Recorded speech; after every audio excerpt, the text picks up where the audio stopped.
We are here to talk about loneliness and especially about what doesn't help with loneliness. You were expecting me to say the other thing, what helps with loneliness, but I want first to share with you what doesn't help. And that it's important because some of these things we do them unconsciously. I can say for myself that I have tried, at least two of them in the past, of course. It's fine because we don't know. It's fine because sometimes we're not aware that we're using it, but we're here to make ourselves more aware on the patterns that we have been following, the patterns that we have learned from other people, and realizing whether they help us or not.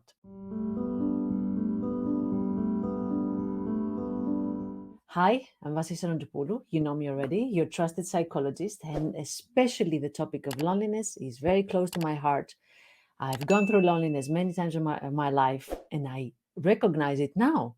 That's why we need to talk about loneliness because we don't know how many times we have gone through loneliness already in our lives.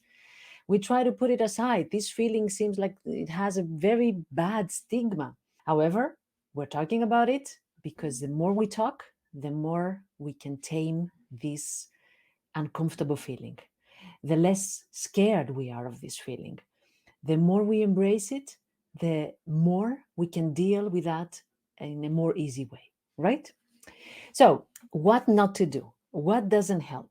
One of the things, the strategies that we usually use in order to deal with something uncomfortable, in this case, loneliness, the usual method of avoidance. Let me give you an example. You know that you're struggling with finding friends and connecting with the people around you. You have some colleagues at the office or your classmates at the university, whatever class you are attending, and you're struggling with that.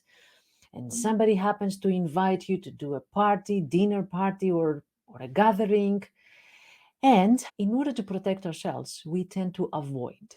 What does it mean? We suspect that it will be uncomfortable because we suspect that maybe we're going to get rejected or maybe it's going to be too difficult to connect with somebody.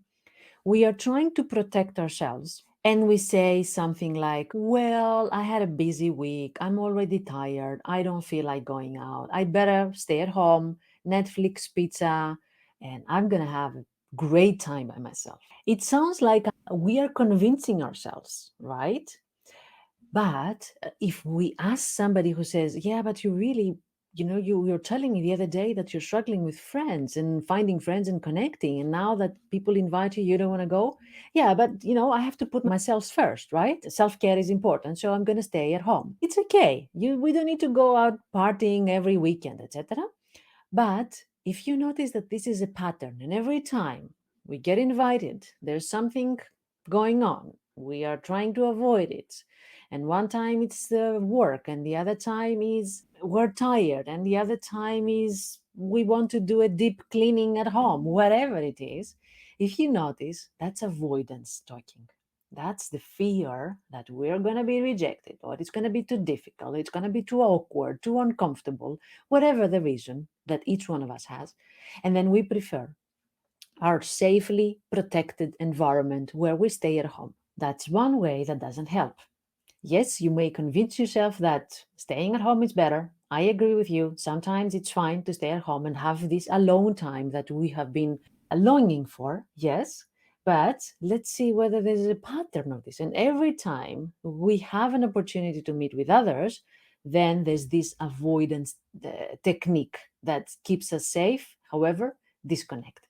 A second way that doesn't help is when we hide our personality too much. So, yes, you will go to this dinner party or gathering with your colleagues or classmates, but then you will just pretend that you were like the other people. To a degree, this is healthy, of course, because we want to show to other people that we are compatible. We cannot be too oppositional. How else we're going to make friends, right?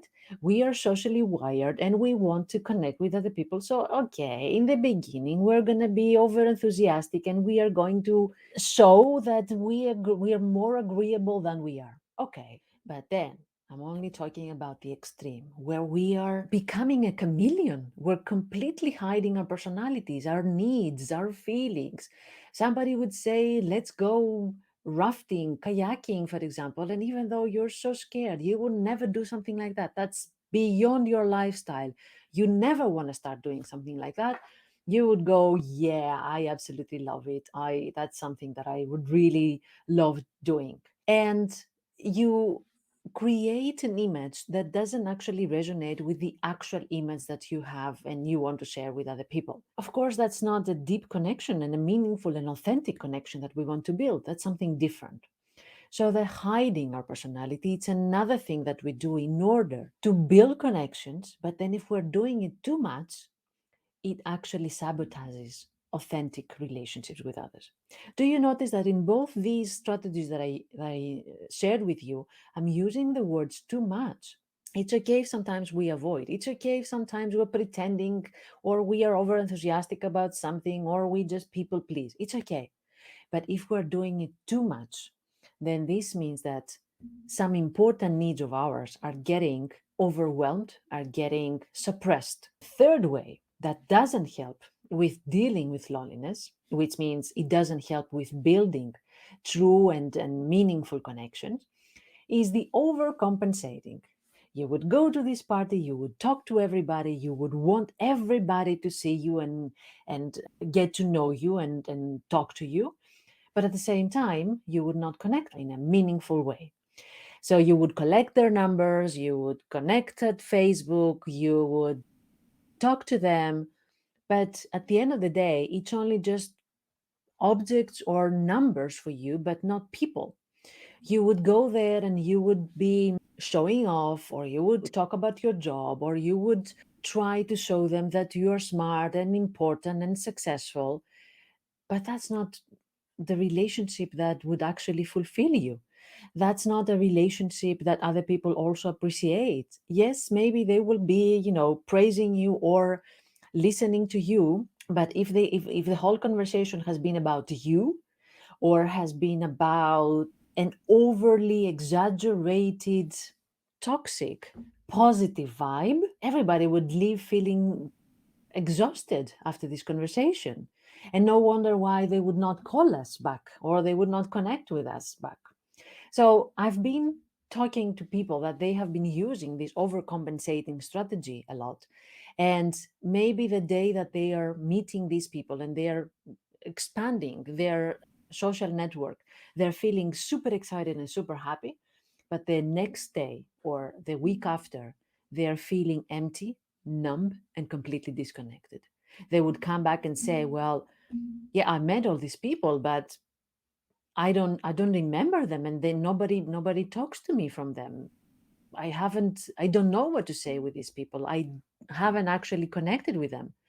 So they would feel empty and numb and very disconnected. So I repeat, avoiding doesn't help.